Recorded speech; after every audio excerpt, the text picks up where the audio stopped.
I do fix his stupid looking face. Now you don't know what that means yet, but I need everybody to be firmly aware before we get into the first drawing that I do fix his stupid looking face. With that out of the way, we can roll the opening banner. It's finally time to dive back into the world of Dungeons and Dragons, with an episode that I've been meaning to make for a long time, turning My Hero Academia characters into D&D characters. As per usual, I'm gonna rewrite their stories and redesign their look to fit better into a fantasy setting.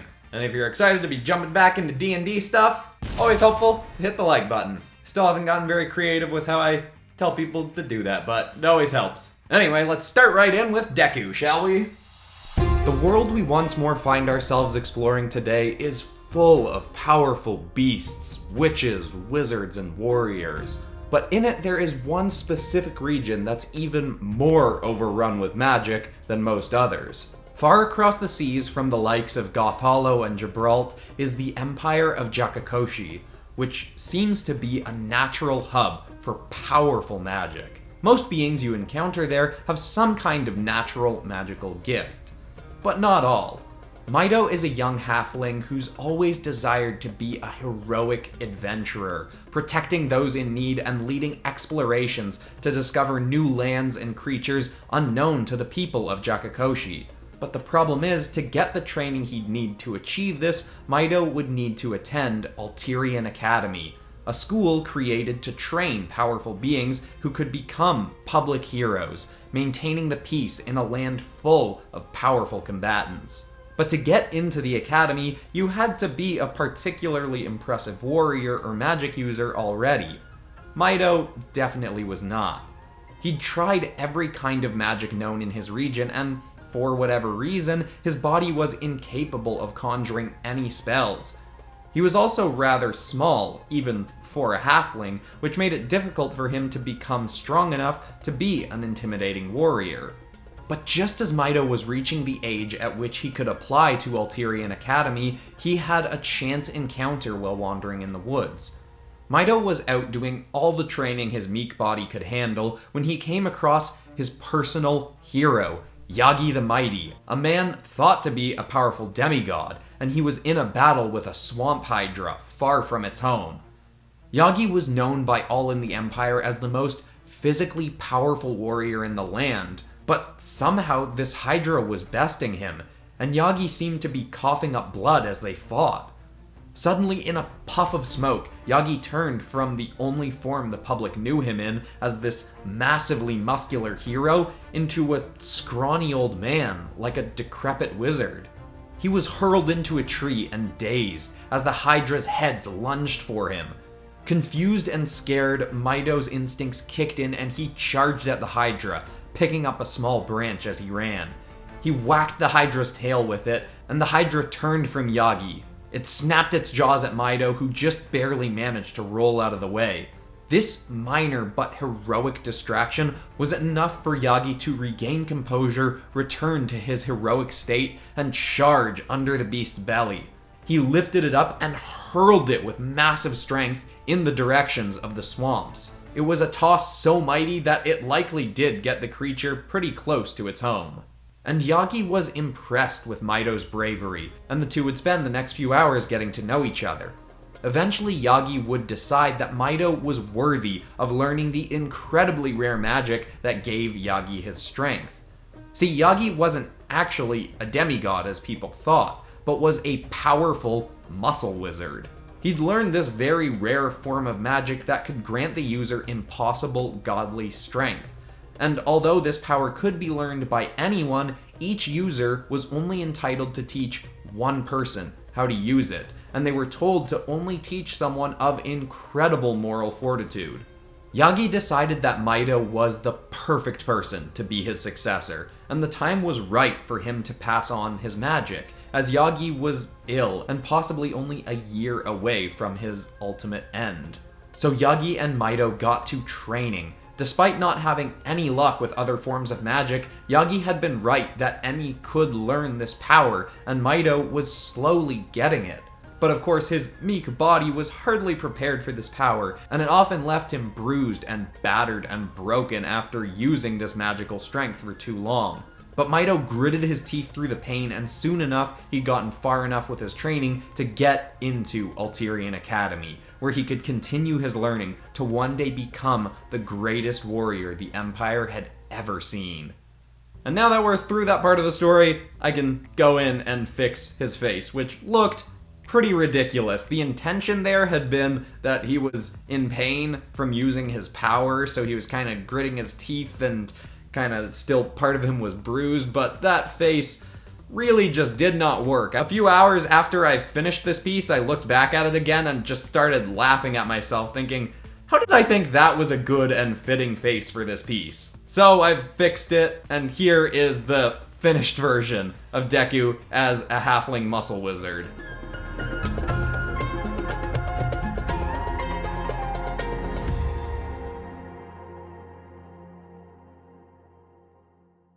Now, one of Mido's classmates was particularly unhappy to see him joining the ranks of Alterian students. Boruko was a half-orc and a powerful pyromancer who had some serious anger issues.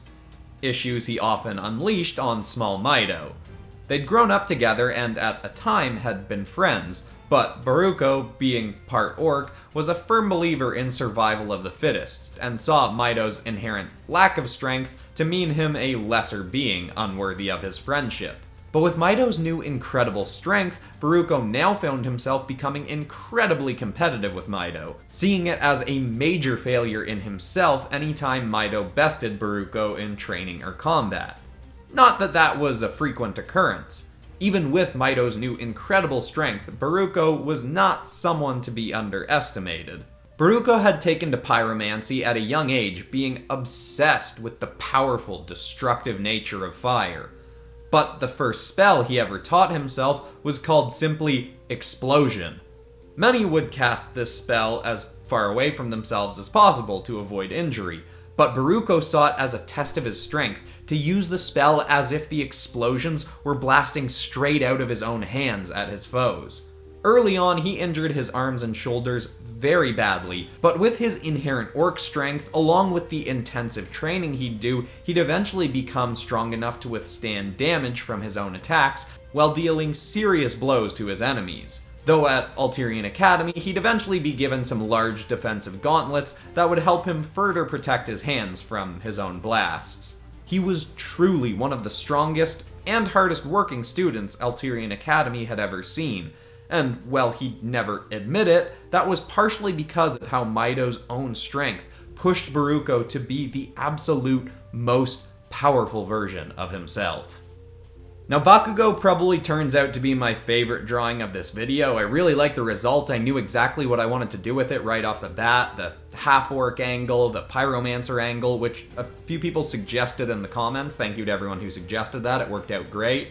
I think my only complaint about this one is that I might not have changed his costume up enough. I probably could have done a bunch more to D&D-ify it. There's not that much that's super different from his usual outfit. I don't know if that really matters that much, if that bothers other people, or if it's just me, but either way, I do really like how this version turns out, and I hope you all do too. Here is Boruko the Half-Orc Pyromancer.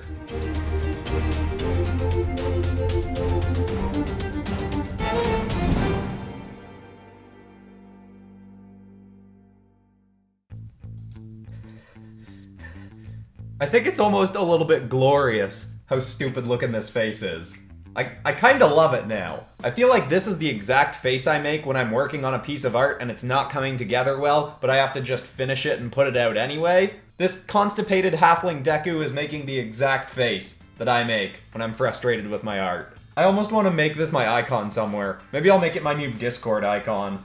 And remember, if you want more glorious expressions like this, subscribe and ring the bell to get notified when videos come out on Fridays and Mondays. Anyway, let's get into the next few drawings. Now, not every student at Alterian Academy was someone Mido had a history with, but he would become quite close with many of his fellow students. One student who frequently impressed his classmates was Tokoyi, who was an Aarakocra, but one born without wings. In a species of bird beings, having no wings was a major hindrance, and made many of his own kind look down on Tokoyi, or, in the least, pity him. But this inherent weakness only pushed Tokoyi to work harder at becoming a powerful magic user. He worked through a few types of magic before finding one that suited him best, but his choice was a dangerous one that many avoided because of the risks towards the user. But Tokoyi was a bit of an edgy young man and rejoiced in the risk as he trained himself to be a powerful shadow sorcerer. To use this magic, he pulls all his strength from the dark realm known as the Shadowfell and can conjure creatures of darkness to brutalize his enemies. Of course, this type of dark magic has its risks, and if not careful, Tokoyi could be taken over by shadows and controlled by the dark energies of the Shadowfell. But that's why Tokoyi is at Alterian Academy, to gain further control over these powers so they may never use him instead of him using them. After the first months of training at Alterian Academy, Tokoyi would become able to take on the ultimate form of a shadow sorcerer, the umbral form. In this, he essentially becomes a demonic shadow that can move through people and objects, as well as execute powerful magical blows while being totally untouchable to his foes. He is a force to be reckoned with, and despite his intimidating appearance, will one day become a great hero.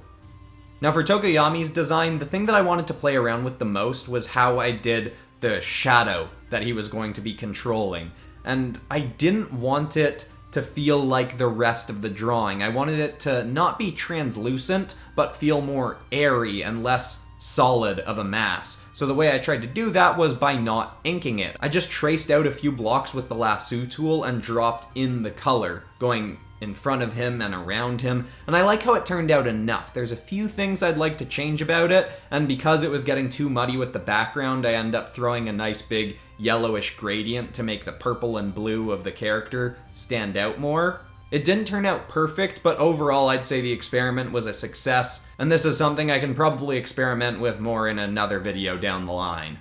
But the drawing's pretty much wrapped up, so I hope you like the final version of our D&D Tokoyami.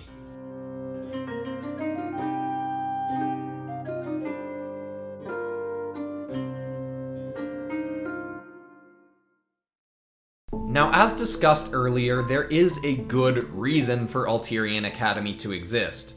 Because as there are many heroic do-gooder citizens with powerful magic at their fingertips in Jakukoshi, there are also many who use their abilities for more nefarious purposes. In Jakukoshi, there is a group known as the Legion of the Vile, who wish to find a way to take magic away from all. They believe magic makes it too easy for some to hold power over others, and they are working to develop a way to curse the whole empire and all its citizens with a spell that will make all other magic null. There are many in the ranks of the Legion, but today we focus on one person in particular, Himi, who is a changeling assassin with a dark obsession. Aside from being a killer for a group of villains, she also collects vials of blood from her foes. As a powerful changeling, she can change her form into that of anyone she so desires, but whenever she changes into someone, her personal code requires her to collect a vial of their blood to add to her collection. It's her way of remembering everyone she's transformed into over her twisted career. Along with her shape-shifting ability, Himi is also a devilishly skilled assassin, able to fight foes many times her size, often winning fights through a series of swift, deep cuts with her dagger. She is nimble and agile and as psychotic as they come. An assassin with a perfect skill set for a group of dangerous villains.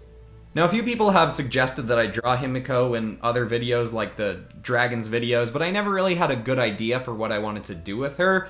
In the D&D episode, it felt like a no-brainer making her a changeling, and I really like drawing changelings because they have those weird blank eyes that you can do some cool stuff with, and they've got dark texture around their eyes that makes their eyes stand out really well. It's just always fun to play around with some weird, creepy looking eyes, and I thought they would fit really well for a villainous character. It also took me out of my usual thing drawing a character with really baggy upper body clothing, because a lot of the time I draw characters in D&D with really baggy pants, but not so much with baggy shirts and jackets and stuff like that. But that's a part of her design that I felt I had to keep consistent.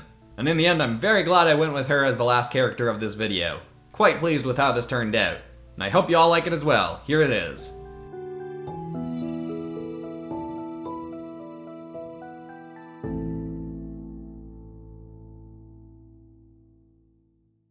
I am definitely happy with how this turned out for the first D&D episode in a little while. Made me want to do a few more, so let me know if people want more My Hero Academia characters or other things turned into D&D in the comments. Now that I've finally done a villain on the channel, I think it might be fun to do more My Hero Academia villains. I get a lot of requests for them. And of course, there was a sneaky reference in this episode to my other D&D episodes, because as people have noticed, all of my D&D episodes are in one world. So if you go check out the Overwatch D&D episodes, or Batman D&D episodes, or the Ben 10 D&D episodes, you'll usually find some sneaky references between all the separate episodes. And of course, if you like My Hero Academia stuff, I got a lot of that on the channel too. I've turned them into dragons and venomized them, given them Iron Man armors, whole bunch of stuff. I really love My Hero Academia. But anyway, everybody, that's all for today. Thanks so much for watching. I'm Christian Pearson. This has been PopCross Studios, home of the nerdiest art videos on YouTube, and I will see you all in Monday's video. Goodbye.